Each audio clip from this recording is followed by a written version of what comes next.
ৰাতি শুৱাৰ সময়ত লিপষ্টিক অলপমান ঘঁহি লওঁ।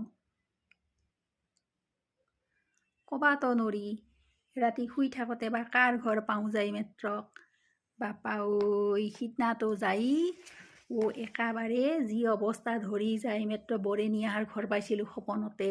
গতিকে অলপমান ষ্টাইল চিষ্টাইল কৰি থাকবা লাগব। কি মই লৈও দেখি তই খাইছা এই কথাটো কি বেলেগ কথা মইতো কওঁ ৰাতি সপনত আজিকালি মই ক'ত যি যাওঁ নক'ব মানে আপোনালোকে। এই খালি সিদিনা বৰেনীহাৰ ঘৰত যাই পালোঁ পাই মাত্ৰ দেখি হাৰে মোৰচোন ভৰিত চেণ্ডেল নাই। মই এনেকৈ আহিছোঁ না বৰেনীহাৰ ঘৰত সেনেকৈ ভাবিলোঁ।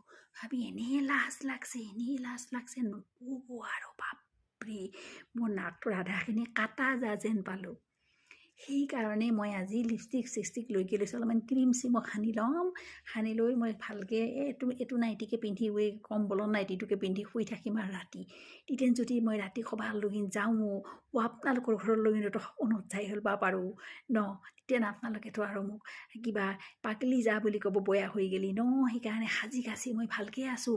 বাপ্পা একদিনতো আমেৰিকা যাই পাইছিলোঁ পাছতে যাই দেখোঁ হে ভগৱান মানুহগিলান ইমান ধুনীয়া মোক লৈ এনেকৈ চাইছে মানে মই যি এনে বয়া কাপোৰ পিন্ধি গৈছোঁ মানে মই ঘৰতো কিজানি সেনে বয়া কাপোৰ নিপিন্ধোঁ সপোনত সেনেকৈ গৈছোঁ চুলিকেইটা জংলি মংলি এনেওতো জংলি মংলিয়ে বাৰু এনেকৈ গৈছোঁ বাৰু বুজিছে না। জোতা একযোৰো পিন্ধি জানাই হে ভগৱান মোৰ নাকটোৰ আধাখন নাথাকা যেন পাইছিলোঁ হয়।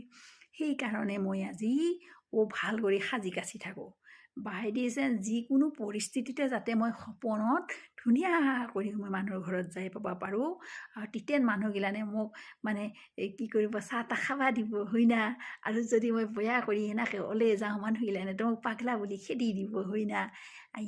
সপোনতো যে এনেকৈ লাজ পাইছোঁ মই বহুত দিন হৈছে মোৰ এনেহেন।